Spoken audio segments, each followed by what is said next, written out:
kabar pemirsa? Senang sekali saya Rini Ayuningtyas dapat menjumpai Anda kembali dalam program kesayangan kita, Dokterku. Siarkan langsung dari studio El Sinta TV dan 95,7 FM Fit Radio Semarang. Seperti biasa, selama 1 jam ke depan, kami akan menyajikan informasi seputar kesehatan Anda dengan tema kali ini yang sangat penting dan juga menarik, yaitu mengenai kematian mendadak karena penyakit jantung. Bagi Anda yang ingin tanya langsung, silakan di 021 2520 666 atau bisa juga kirim pertanyaan Anda ke email kami di dokterkuelsinta@yahoo.co.id. Dan pemirsa, kali ini kita kehadiran dengan Dr. Faris Basalamah, SPJP FIHA, FAPSIK FASCC. Beliau adalah dokter spesialis jantung dan pembuluh darah dari Brawijaya Hospital Saharjo. Kita sapa dulu Dr. Faris yang sudah hadir di samping saya tentunya. Assalamualaikum warahmatullahi wabarakatuh, Dr. Faris. Waalaikumsalam warahmatullahi wabarakatuh. Selamat pagi. Oke, alhamdulillah kabarnya pasti baik ya, Dok ya. Baik, alhamdulillah. Dokter, temanya kali ini sangat menarik, yaitu mengenai kematian mendadak karena penyakit jantung. Nah, berhubung ini sekarang kita masih di tengah pandemi COVID-19 ya. Semua orang nampaknya ya, Dok ya, terfokus ke penyakit corona gitu ya, virus corona gitu, COVID-19 gitu ya. Jadi agak kelupaan nih bahwa ada kasus ya, yaitu kematian mendadak karena penyakit jantung. Kan ini kan juga cukup ini ya, Dok ya, artinya cukup sering didengar, apalagi mungkin tidak hanya orangnya itu mungkin lagi istirahat tapi lagi aktivitas gitu ya, mungkin lagi olahraga, aktivitas berat, tahu-tahu gitu ya terkesan mendadak mengalami yang namanya serangan jantung gitu ya. Orang jadi bertanya-tanya, kayaknya orangnya masih muda deh, tapi kok bisa ya mengalami serangan jantung dan kematian mendadak begitu ya. Jadi sebenarnya kematian mendadak akibat penyakit jantung ini sebenarnya kan penyakit jantung ini sendiri kan ada luas ya, Dok, ada yang PJK, ada mungkin kelainan-kelainan yang lain gitu ya, Dok ya. Tapi yang mau kita bahas kali ini tuh lebih fokus ke arah mana sih, Dok, sehingga kok bisa menyebabkan sudden death gitu ya, Dok ya. Oke, baik ya. Tentu pertama kita harus jelaskan dulu terminologinya nih. Jadi pertama ada kematian mendadak, sudden death. Ya, sudden death penyebabnya macam-macam. Ya, yang pertama adalah aritmia, gangguan irama jantung. Yang kedua adalah serangan jantung. Ya, yang ketiga adalah accident di otak, ya, perdarahan otak atau clot di otak. Kemudian emboli paru dan juga bisa juga diseksi aorta. Ya, pembuluh darah aorta yang pecah. Ya, yang paling sering aritmia dan kemudian serangan jantung. Ya, dari duanya dari jantung. Ya. Aritmia adalah gangguan irama, dua-duanya sama-sama kemudian kalau dikaitkan dengan kematian mendadak adalah terjadinya cardiac arrest. Jadi henti jantung. Henti jantung. Ya, henti jantung disebabkan oleh aritmia dan bisa juga disebabkan oleh serangan jantung. Jadi ada lagi nih serangan jantung. Aritmia dan serangan jantung. Ya, nah keduanya bisa menyebabkan cardiac arrest, henti jantung. Ya, gitu. apa itu? Cardiac arrest adalah jantung tiba-tiba mengalami berhenti. Kenapa berhenti? Sebenarnya yang terjadi di situ adalah ventricular arrhythmia, ada ventricular fibrilasi atau ventricular tachycardia. Jadi jantungnya tidak berdenyut normal, dimana harus berdenyutnya sistol, diastol itu dia nggak normal, jadi kejang saja, jantungnya mengalami kejang sehingga berhenti.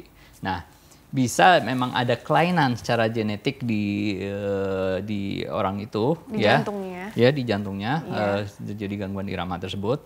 Bisa karena serangan jantung yang disebabkan penyakit jantung koroner.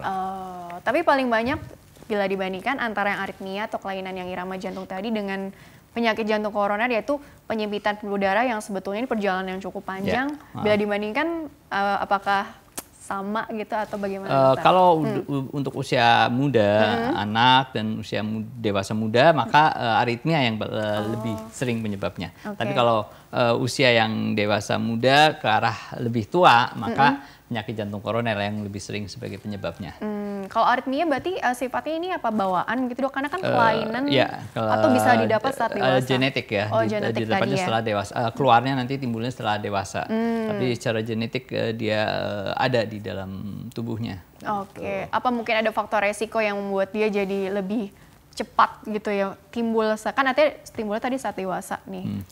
Biasanya ada kelainan, ada beberapa macam penyebab aritmia ya, ada hipertrofi kardiomyopati, arrhythmogenic right ventricle dysplasia, ada long QT syndrome, ada short QT syndrome, ada early repolarisasi syndrome, ya. Kemudian pada atlet heart itu hampir sama dengan hipertrofi kardiomyopati, jadi penebalan di otot jantungnya, ya, situ juga akan prone untuk timbul aritmia tersebut. Kompleks gitu. Ya jadi, gitu ya.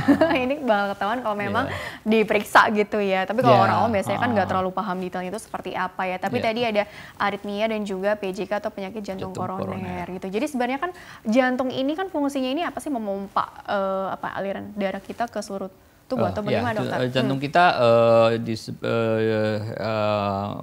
ya bisa disebut sebagai pusat kehidupan ya, karena dia memompa darah ke seluruh tubuh. Fungsinya memompa darah. Dia menerima darah dari tubuh masuk ke jantung kanan, dari jantung kanan dipompa ke paru, dari paru kemudian dibersihkan, dikasih oksigen, masuk lagi ke jantung kiri, dari jantung kiri pompa ke seluruh tubuh. Proses normalnya seperti itu, begitu ya. Ketika memang tadi kok ada istilahnya tadi kematian mendadak gitu ya. Jadi sebenarnya si jantung ini sendiri tadi apa yang bermasalah? Artinya proses perjalanan penyakitnya itu bagaimana? Mulai dari yang dipengaruhi oleh si aritmia ataupun yang penyempitan pembuluh darah tadi, dokter.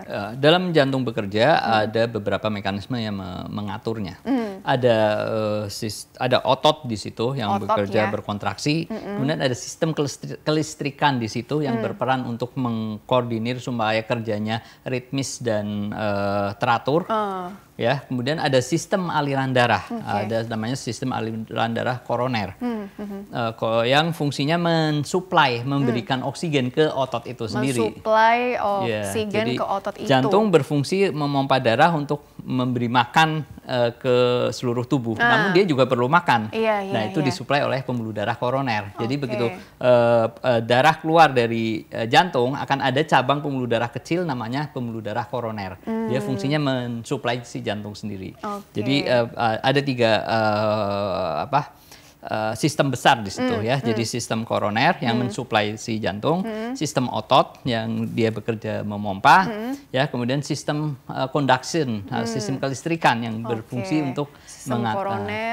Jadi kalau kita bicara gangguan irama adalah gangguan di kelistrikannya.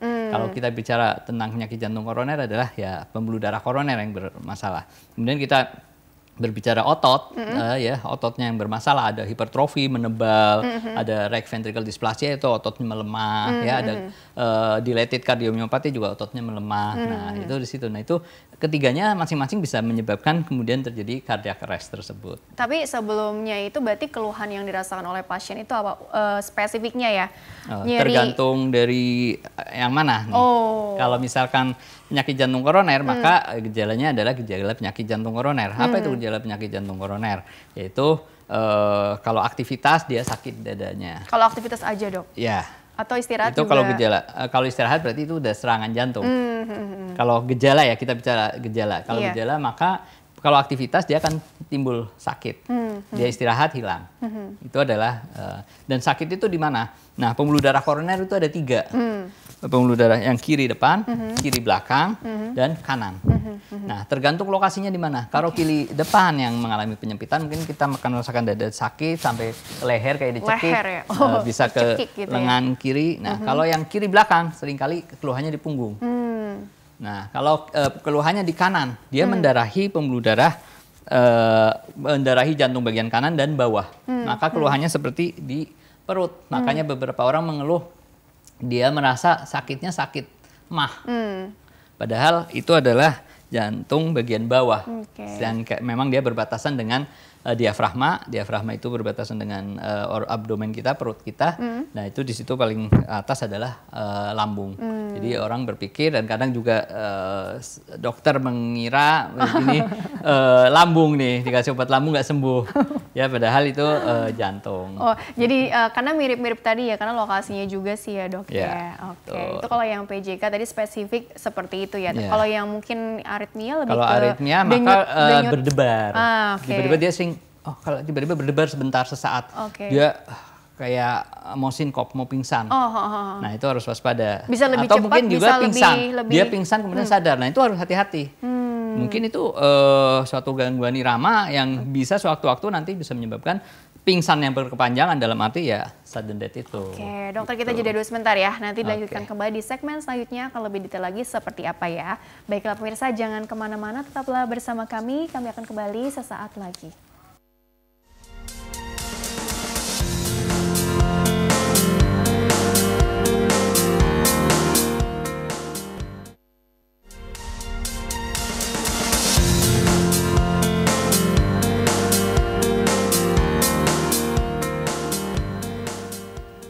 Ya pemirsa, terima kasih Anda masih bersama kami di program Dokterku, masih membahas mengenai kematian mendadak karena penyakit jantung bersama dengan Dr. Faris Basalama, SPJP FIHA FAPSIK FASCC. Beliau adalah dokter spesialis jantung dan pembuluh darah dari Brawijaya Hospital Saharjo. Dr. Faris, lanjutkan kembali ya pembahasannya. Jadi dilanjutkan kembali seputar yang gejala tadi ya dok ya, yang apa sih yang terjadi di otot jantung kita gitu ketika memang tadi ada masalah gitu ya dok ya. Ya, jadi henti jantung bisa disebabkan karena sistem sirkulasi koroner, ada sistem otot dan aritmia sistem kelistrikan. Tadi kita udah bicarakan tentang kelistrikan dan koroner ya.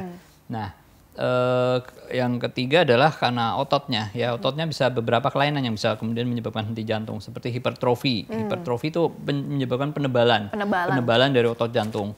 Itu bisa memang dia ada kelainan genetik sehingga terjadi penebalan seperti itu, maka kita harus melihatnya dari genetik bahwa memang di keluarganya ada seperti itu. Nah itu kadang-kadang bisa menyebabkan obstruktif. Nah pasiennya apa keluhannya? Keluhannya jadi sesak, cepat capek. Dia biasa jalan bisa jauh, sebentar sudah sesak capek. Nah itu harus waspada. Kemudian atlet juga terjadi penebalan bisa ya karena olahraga yang ekstrim terjadi penebalan.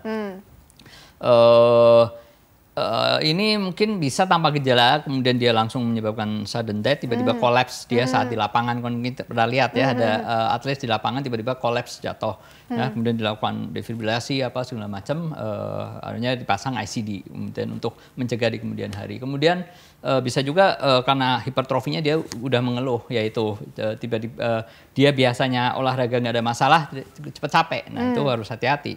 Dan kemudian tentu saja dari sistem manajemen pelatihannya harus melakukan screening, dilihat echo untuk melihat ada penebalan apa tidak. Ya. Kemudian kardiomiopati, yang otot melemah, ya tentu saja keluhannya ya sesak sama, cepat capek, sesak nafas, kaki bengkak. Ya, nah itu keluhan yang harus diwaspadai. Dan pada kelainan otot seperti itu, maka dia mudah untuk timbul terjadi henti jantung. Gitu. Oke, dari keluhan tuh beragam ya, tergantung dari tadi penyebabnya itu apa gitu ya. Dan jangan salah, ini usia muda pun juga ya beberapa juga ada juga yang mengalaminya begitu ya dok ya. Dia harus jadi perhatian bersama. Tapi faktor resikonya tadi lebih banyak aku pikir genetik tadi ya dok, genetik dan juga mungkin gaya hidupnya seperti apa nih dok yang bisa dikait-kaitkan gitulah ya. Kalau misalkan kaitannya ke penyakit jantung koroner, maka banyak faktor risiko yang bisa menyebabkan itu ya, yaitu adanya hipertensi, adanya diabetes mellitus, merokok, ya, gaya hidup kurang gerak, sedentary lifestyle, ya, kemudian rokok tadi, kemudian berat badan bagaimana? Ya, obesitas, ya, kolesterol tinggi, kurang exercise, kolesterol yang tinggi, macam-macam stres, apalagi di tengah pandemi gitu ya dok. Macam-macam ya kalau kita bicara tentang faktor resiko. Nah ini mungkin ada video yang bisa satu persatu ditampilkan dulu ya, karena kan waktu juga terbatas. Ini yang normal. Ini jantung kita normal ya, dia berkontraksi untuk memompa. Kita lihat situ ada pembuluh darah koroner yang mensuplai dan ada otot yang dan kita lihat bagaimana dia begitu ritmis untuk bekerja ya, atas bawah kontraksi. Sehingga, jantung normal seperti ini ya. Ada pembuluh darah koroner tadi ya dok ya, istilahnya seperti kemudian, itu. Suatu saat pembuluh darah ada yang mengalami serangan jantung. Apa yang terjadi pada pasien yang serangan jantung? Ya kita lihat sini, pembuluh darah koroner itu sebelumnya tadi yang ditanyakan tentang gejala serangan jantung. Gejala serangan jantung adalah adanya penyempitan seperti ini. Nah, penyempitan ini sewaktu-waktu sobek, pecah, seperti bisul kita pecah. Pecah nah, tuh istilahnya. Kalau ada bagian tubuh kita yang sobek, maka akan ada mekanisme tubuh untuk clotting, untuk membeku. Nah, kalau terjadi pembekuan, padahal di situ diameternya cuma 3 mili. pembekuan maka seluruh pembuluh darahnya tersumbat. Oh, seluruh nih ya? Iya, seperti tadi dilihat dari video tadi bahwa pembuluh darahnya tersumbat jadinya. Awalnya dia mau menutup lukanya, yang terjadi malah menutup seluruh pembuluh darah sehingga terjadilah serangan jantung. Plaknya ini sendiri terbentuk lama kan? Oh lama. Kalau plaknya itu karena tadi faktor risiko yang kita sebutkan tadi, dan itu berlangsung sejak muda, sejak usia kita dekade 2 itu udah mulai terbentuk. Oh dekade 2 ya? Aku pikir remaja ya? Ya, nah kalau kan makanya sejak awal kita harus memperbaiki gaya hidup kita itu sejak awal, ya supaya tidak timbul ini. Nah, akibat clot tadi jantung berhenti, terjadilah ini ventricular fibrillation. Selain karena serangan jantung tadi, aritmia dan otot yang lemah ini juga mudah menyebabkan ventricular fibrillation seperti ini. Jadi jantung berhenti, dia cuma kejang aja. Kejang tuh ya dok? Ya, kalau serangan jantung karena supply-nya tiba-tiba berhenti. Tiba-tiba berhenti? Ya, ngeri banget ya dengar kan tadi karena ada clot tadi ya. Iya. Terblok gitu ya dok ya? Terblok, sehingga ototnya tiba-tiba nggak mendapat supply. Nah, terapinya saat ini biasanya untuk pasien-pasien yang memang kita memprediksi akan ada ventricular fibrillation seperti ini, maka kita pasang ICD. Sehingga pada saat dia mengalami ventricular fibrillation, dia akan mengejutkan dan jantung akan kembali bekerja normal lagi. Oke, soalnya kita nggak bisa tahu ya dok ya, ada penyempitan pembuluh darah di tubuh kita tuh udah berapa persennya kalau belum ada gejala yang itu kan tadi kan kesannya kalau udah ada penyempitannya tuh udah cukup besar, terblok tadi baru ada timbul gejala yang begitu signifikan. Enggak, kalau baru ada penyempitan biasanya sudah ada gejala ya, sakit dada itu tadi. Kalau yang serangan jantung sakit dadanya mendadak, tiba-tiba sakit sekali sampai keringat dingin, dan itu mendadak. Kalau sakitnya pada saat exercise, saat olahraga, nah itu berarti udah ada penyempitan baru. Berapa persen tergantung seberapa berat nanti. Bagaimana kita bisa mendeteksi? Bisa ada beberapa macam pemeriksaan yang bisa dilakukan. Mulai dari EKG. Kalau penyempitannya berat, dari EKG mungkin sudah kelihatan. Kalau penyempitan yang lebih ringan lagi mungkin harus dengan treadmill test. Naik lagi tingkatannya treadmill test. Jadi EKG sambil lari kita lihat. Kemudian kalau penyempitan yang lebih ringan lagi mungkin kita harus deteksinya dengan CT scan atau mungkin kateterisasi gitu. Jadi itu bakal napak dari tadi istilahnya udah mulai ada keluhan pada saat aktivitas gitu ya dok ya. Kemudian atau tadi pasien jalan orang-orang dengan faktor risiko. Kalau dia udah banyak faktor risiko ya, dia udah ada hipertensi, ada di keluarga memang riwayat meninggal mendadak atau stroke atau serangan jantung usia muda, maka harus hati-hati. Ya, kemudian usia berapapun nih, atau mungkin 30-an ke atas sudah lebih waspada. Yang disebut faktor risiko usia muda adalah di bawah 55. Di bawah 55. Di bawah 25 dia udah ada di keluarganya yang meninggal mendadak atau serangan jantung atau stroke usia di bawah 55, maka dia punya genetic familial history. Soalnya apa mungkin dok yang semula nggak ada gejala khas, nggak ada nyeri-nyeri, tapi ya tahu-tahu tadi kematian mendadak gitu ya dok. Makanya bisa juga harus diwaspadai dari family history itu. Atau yang screening rutinnya paling nggak rajin EKG gitu minimal. Ya, atau setahun sekali usia di atas 40 tahun paling nggak treadmill test. Walaupun nggak ada keluhan misalnya, tapi kan nggak ada salahnya kan karena punya faktor resiko, apalagi tadi dari riwayat keluarga itu juga harus treadmill test di atas 40 tahun. Oke, baik dokter. Sebelum kita nanti masuk ke bagaimana treatmentnya, aku mau dokter jawab pertanyaan dari email dulu ya, karena pertanyaan juga cukup spesifik. Jadi bagi pemirsa yang ingin bertanya via email, silakan kirim saja pertanyaan ke email kami di drkuelsinta@yahoo.co.id. Format lengkapnya di bawah ini, nama, usia Anda, serta pertanyaan lengkapnya ya. Jangan lupa juga tempat tinggalnya dicantumkan. Baik, pertanyaan pertama ini dari Bapak Dede Syamsuddin, usianya 60 tahun dokter. Pertanyaannya seperti ini. Halo dokter, saya dengan Pak Dede, usia 60 tahun, sudah 2 kali kena serangan jantung dan sudah dipasang stent 2 buah. Ada obat yang rutin diminum pagi dan malam, masing-masing 2 jenis obat. Saat ini saya beraktivitas seperti biasa, walaupun fisik tidak sekuat dulu sebelum serangan ya dok ya. Saat ini keluhannya sudah tidak ada.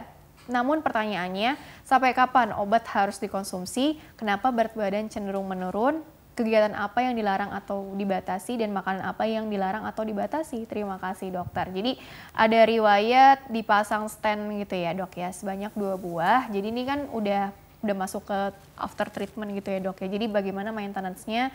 Mungkin ada saran-saran khusus untuk Bapak Dede dok untuk case-nya yang seperti ini. Jadi kalau Bapak Dede ini kita maksudnya masuknya udah ke secondary prevention. Jadi pencegahan sekunder, artinya dia sudah kena ya.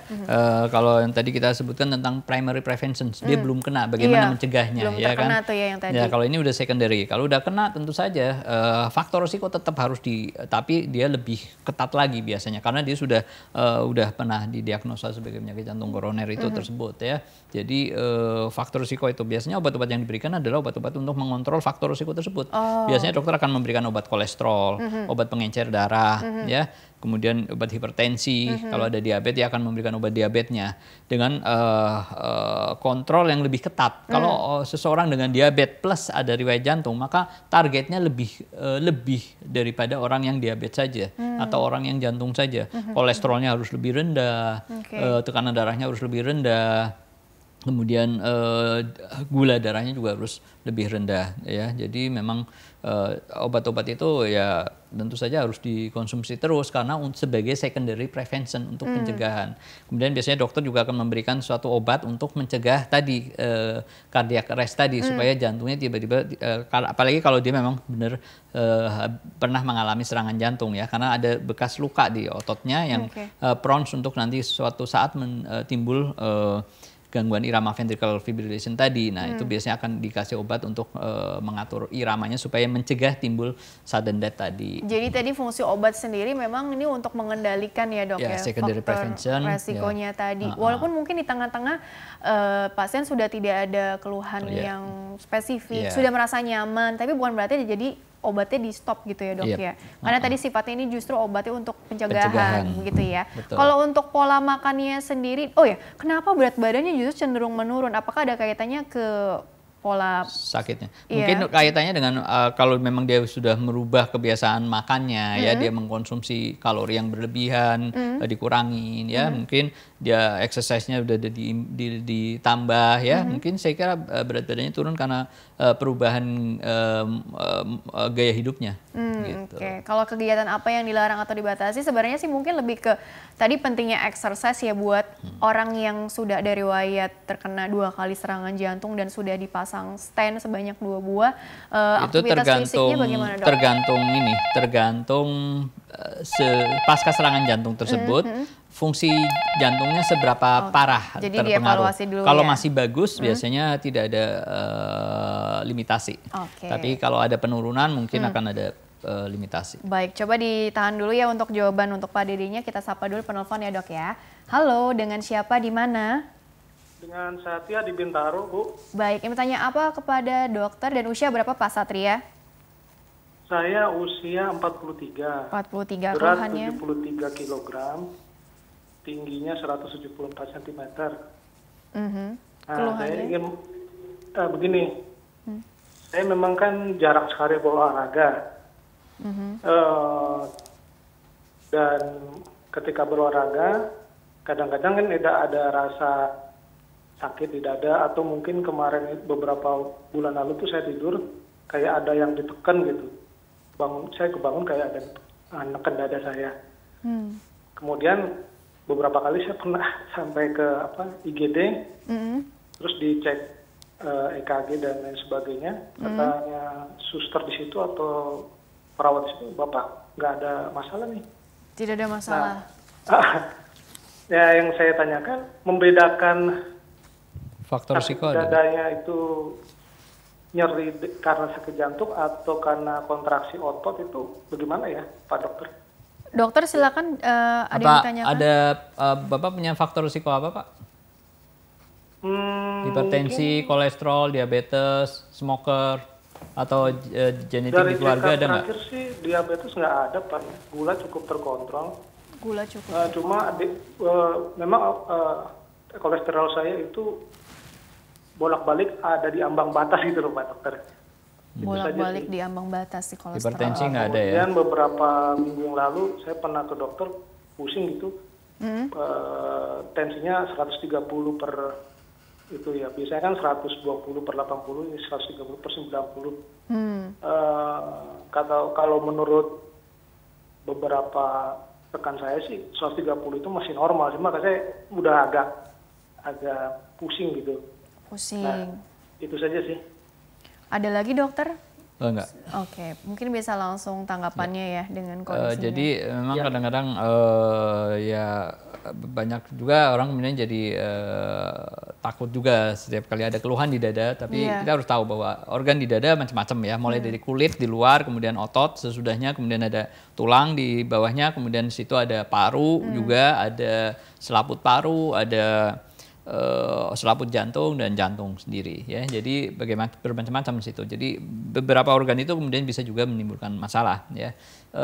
Kalau yang dari jantung yang khas biasanya kalau sakit itu, kalau yang gejala dari koroner adalah sakit pada saat aktivitas.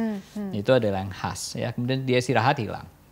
Kalau sakit mendadak tiba-tiba hanya sengkring-sengkring hanya beberapa detik ya, biasanya dari organ-organ lain. Kemudian sakit pada saat pergerakan itu bisa juga dari otot atau dari tulang ya, akibat benturan juga bisa ya, atau exercise yang berlebihan juga bisa ya. Kemudian sakit pada saat batuk, saat tarik nafas itu bisa juga dari selaput dari paru-paru ya, itu juga bisa ya. Jadi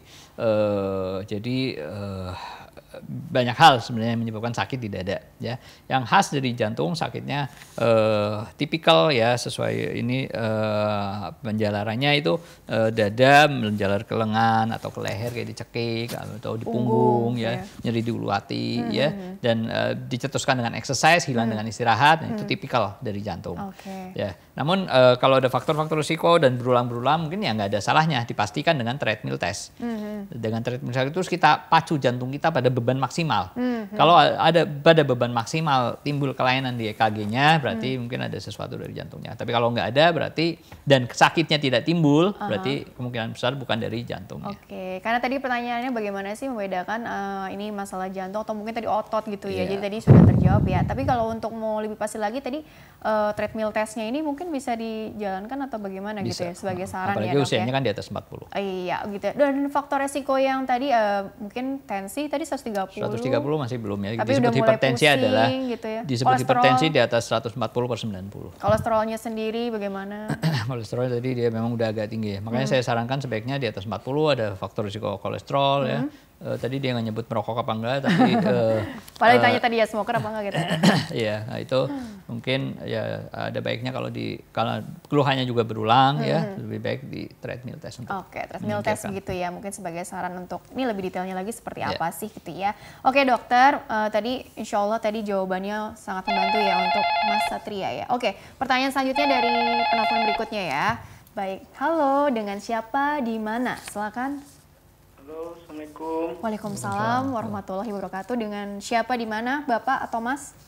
Saya Iing, Pak, dari Pangpanjang. Iya, silakan. Ingin bertanya apa? Usianya berapa, Pak?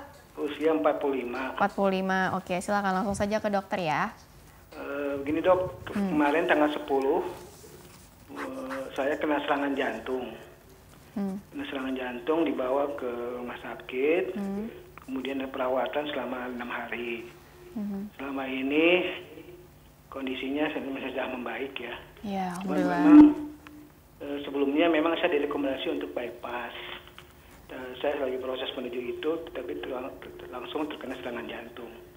Dan saat ini dokter merekomendasikan saya untuk pasang ring dulu, gitu. Karena memang kondisinya ditakutkan akan melemah. Gitu. Bagaimana menurut dokter? Jadi antara tadi pasang stand dulu atau tadi istilahnya bypass juga sudah disebutkan juga. Jadi Bapak udah direncanakan bypass sebelum serangan jantung yang kemarin ya Pak? Iya betul Pak. Iya, jadi tapi keburu mengalami serangan jantung ya.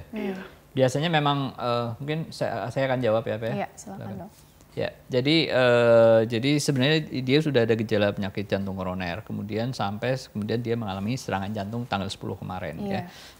Pada saat gejala itu dia sudah di planning untuk bypass. Nah, tapi pada saat serangan jantung memang karena ada pembuluh darah yang clot, biasanya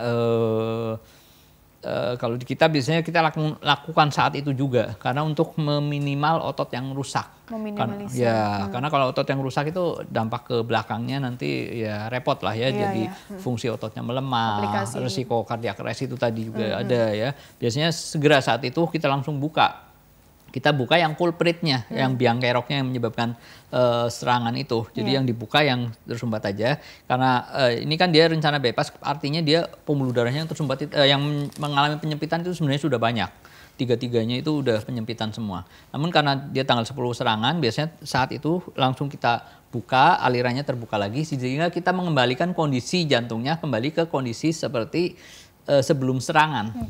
Tapi di kemudian harinya biasanya nanti akan kita lanjutkan. Ya nanti tentu akan ada evaluasi. Biasanya kita rapatkan di tim antara bedah jantung dan dokter jantung intervensi. Kita lihat apa sebaiknya, apakah dilanjutkan PCI semuanya, pasang ring semuanya, atau dilanjutkan dengan kombinasi dengan bypass. Jadi, gitu. Begitu ya kurang lebih ya tanggapannya ya. Masih terhubung? Barangkali, sudah terputus ya tadi, insya Allah jawabannya sangat membantu ya. Baik dokter, dilanjutkan kembali ya tadi untuk pertanyaan dari Bapak Dede nih gitu ya. Sebenarnya kalau untuk kegiatan apa yang dilarang atau dibatasi itu kan tergantung dari evaluasinya juga gitu ya apakah. Tapi sebenarnya gini, kalau untuk secara normal olahraga yang paling baik untuk kesehatan jantung tuh walaupun gini, untuk yang sudah ada riwayat terkena serangan jantung sebelumnya ataupun yang belum, mungkin secara general ya. Apakah ya jalan kaki atau apa yang paling aman gitu ya dok ya? Yang baik untuk jantung yang kardiovaskular tentu saja jogging, berenang, sepeda itu aja. Durasinya juga diperhatikan juga ya dok? Ya idealnya 30 menit tiap hari. Minimal 2 hari sekali lah, 3-5 kali per minggu, minimal 30 menit. Dan untuk makanan apa yang dilarang atau dibatasi sebetulnya bagaimana dok? Tadi balik lagi ke mungkin faktor resikonya apa, tapi pada prinsipnya kan pola gizi seimbang. Kalau dia ada hipertensi, asin harus dikurangin. Kalau ada diabetes tentu saja yang manis-manis harus dikurangin. Kemudian kalau kolesterol tentu saja kolesterol ya. Makanan sehat lah secara general. Kurang lebih seperti itu ya. Baik, pertanyaan selanjutnya dulu deh ya. Ini dari Tarsia, usianya 20 tahun dari Karawang. Bertanya seperti ini. Assalamualaikum. Waalaikumsalam ya. Saya mau bertanya dok soal penyakit bapak saya. Nah, bapak saya sakit pada bagian dada, terus sesak nafas, terus punggung bagian belakang suka sakit. Sama batuk tak berhenti. Bapak saya sakit sudah hampir 8 bulan. Nah, itu kira-kira gejala serangan jantung bukan dok? Terima kasih. Ini sudah 8 bulan loh dok gitu. Bagaimana? Kalau serangan jantung ada suatu penyakit akut ya. Jadi tiba-tiba mendadak sakit, keringat dingin. Dan itu harus ditangani segera ke rumah sakit. Kalau kayak gini mungkin gejala. Ya harus ke UGD itu kalau kayak gitu ya. Kalau ini mungkin gejala ya tentu masih tidak menutup kemungkinan ini adalah suatu penyakit jantung, gejala penyakit jantung.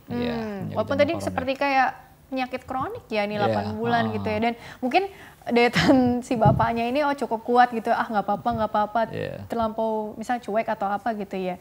Tapi ditakutkan nanti ya akhirnya terjadi serangan jantung segala macam ya. Jadi sebaiknya segera dibawa ke rumah sakit dengan ada dokter jantung dan fasilitas jantung yang memadai untuk bisa dilakukan pemeriksaan secara lebih detail.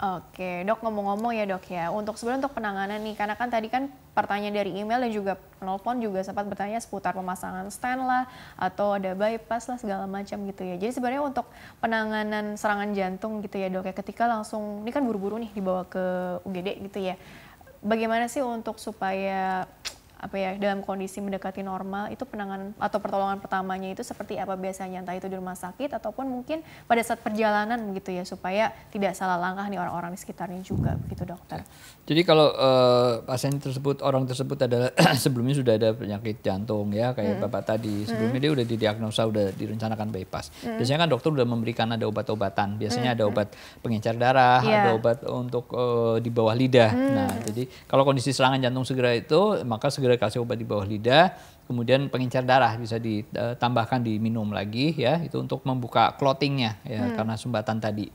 Nah, kemudian segera ke emergency dengan fasilitas jantung yang lengkap memadai ya, sehingga bisa dilakukan tindakan pemasangan ring yang emergency yang langsung. Biasanya kalau serangan jantung ada beberapa tipe ya, yang ringan, sedang, berat ya. Kalau yang ringan mungkin ada perubahan di EKG-nya aja, tapi enzim jantungnya masih normal. Kalau yang sedang ada perubahan EKG dan ada peningkatan enzim jantung. Artinya ada serangan, ada kerusakan otot di jantungnya.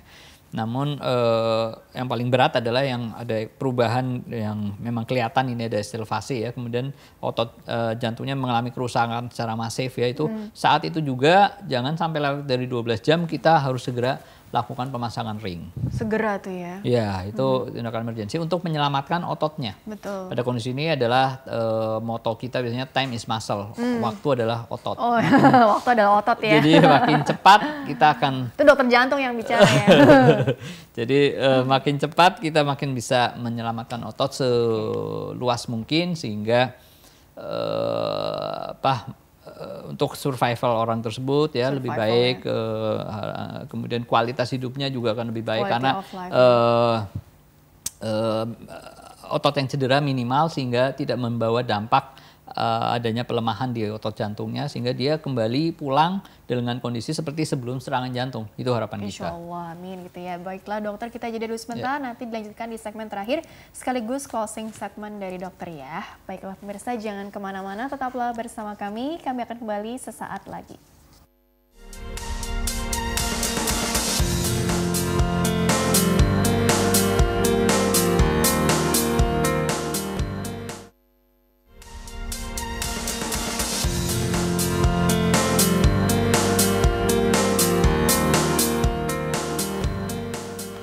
Ya pemirsa, terima kasih Anda masih bersama kami di program Dokterku, masih membahas mengenai kematian mendadak karena penyakit jantung bersama dengan Dr. Faris Basalama, SPJP FIHA FAPSIK FASCC. Beliau adalah dokter spesialis jantung dan pembuluh darah dari Brawijaya Hospital Saharjo. Dan dokter dilanjutkan kembali di segmen terakhir. Sebelum ke take home message-nya gitu ya dok ya, aku mau dokter lebih menekankan lagi ke prevention-nya sih.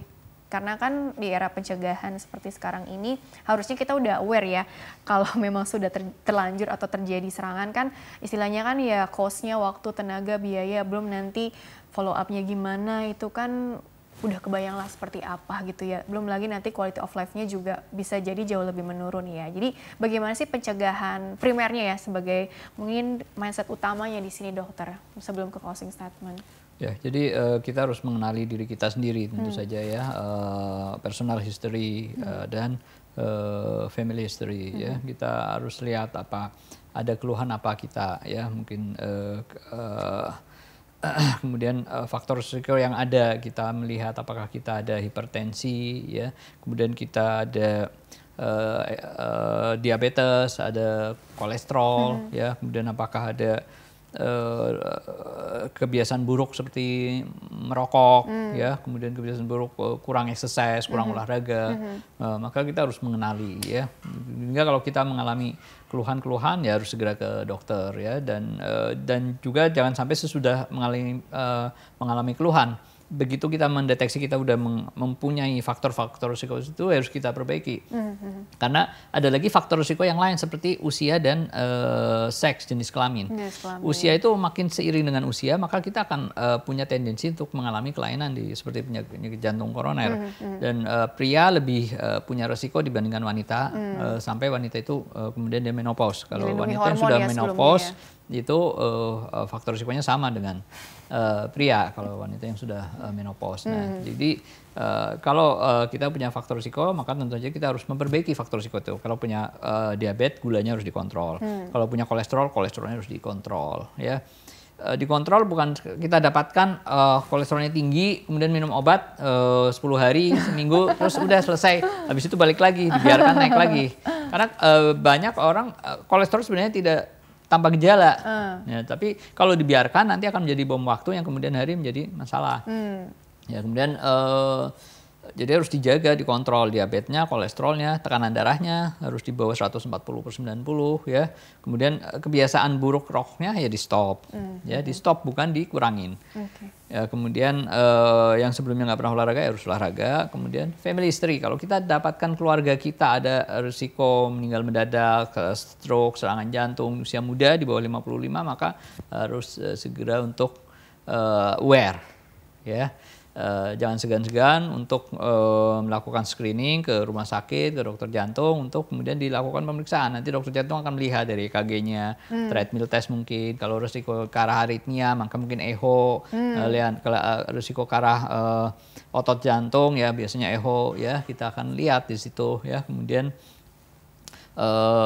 sehingga kita bisa mencegah jangan sampai terjadi penyakit jantung yang kemudian bisa membawa dampak yang tadi sudah disebutkan ya, kemudian nanti mengurangi kualitas hidupnya ya, dan sampai juga jangan sampai menyebabkan sudden death yang seperti tadi dan sejak tadi awal pola kita. istirahat, terus stresor begitu ya dok ya, apalagi di tengah pandemi ini kan jangan sampai karena stres karena ya situasi gitu ya, terus jadi kambuh atau apa gitu ya dok ya. Jadi itu bagaimana juga itu dok, mungkin tipsnya juga untuk mengelola hal-hal yang kesannya mudah disepelekan begitu, tapi ternyata cukup berpengaruh juga begitu dok terhadap kondisi kita. Itu aja kita relax ya, dengan olahraga juga membantu kita untuk lebih relax ya, istirahat cukup. Dan olahraga, kemudian olahraga di pagi hari ya, kemudian aktivitas, maka tidur cukup, relax, istirahat cukup, nah itu akan membantu tubuh kita menjadi lebih rileks. Tetap happy gitu ya. Dan mungkin juga nih untuk menghilangkan apa nih persepsi yang takut nih gitu ya, mau periksa ditunda-tunda padahal sudah ada keluhan atau belum ada keluhan tapi sudah tahu punya faktor resiko yang cukup banyak gitu ya dok ya. Paling nggak tadi dengan EKG rutin mungkin tiap berapa tahun sekali barangkali dokter, atau mungkin tergantung dari hasilnya juga sih, nanti kan ada tadi macam-macam ya dok faktor ya. Resikonya faktor apa yang resikonya dia punya apa. Ya. Tapi at least sih kalau usia di atas 40 tahun setidaknya setahun sekali kita melakukan screening, pemeriksaan ke dokter. Nggak perlu takut juga ke rumah sakit karena biasanya rumah sakit sudah menyiapkan ada protokol-protokol ya. Jadi kalau pasien yang COVID tentu saja tidak akan disatukan atau bertemu dengan pasien yang non COVID. Jadi pasti sudah ada prosedur yang disiapkan rumah sakit untuk memisahkan itu. Jadi tidak perlu khawatir yang berlebihan juga. Kita para dokter juga sudah menyiapkan bagaimana kita untuk menggunakan APD ya, sehingga kita juga tidak menjadi sarana penularan ya. Jadi habis periksa pasien pasien COVID kemudian nanti menularkan ke pasien lain, kita pasti sudah siapkan ya. Jadi ada protokol yang sudah disiapkan oleh pihak rumah sakit sehingga nantinya insya Allah tidak akan terjadi penularan antar pasien. Gitu. Jadi yang penting adalah tadi kenali personal history ataupun family history masing-masing gitu ya. Karena itu kan kita harus paham faktor resiko yang kita punya gitu. Jangan sampai nggak tahu sama sekali ya. Oke dokter, karena waktunya juga terbatas, jadi closing statementnya singkat saja mengenai tema hari ini kepada kita semua. Silakan dokter. Baik, sudden death memang salah satu yang kita khawatirkan mengancam, namun bukan berarti kita tidak bisa mengenalinya dan mencegahnya. Ya, mencegahnya adalah tentu saja sudah saya jelaskan bagaimana kita mendeteksi faktor risiko yang ada pada kita, personal history dan family history. Ada faktor risiko apa yang kita punya, segera kita kenali, kita atasi, dan kemudian segera lakukan screening dan evaluasi ke dokter jantung terdekat untuk segera dilakukan evaluasi dan penanganan sehingga insya Allah bisa dicegah. Amin ya Allah ya. Baik dokter, terima kasih telah berbagi ilmunya di sini. Insya Allah membawa banyak manfaat untuk orang banyak, sukses dan berkah selalu untuk dokter dan ilmu dokter selalu ya. Ya, baiklah pemirsa, terima kasih juga Anda telah mengikuti program ini. Saya Rini Ayuni Tias beserta seluruh kru tugas mohon undur diri dari hadapan Anda. Sekian dan sampai jumpa.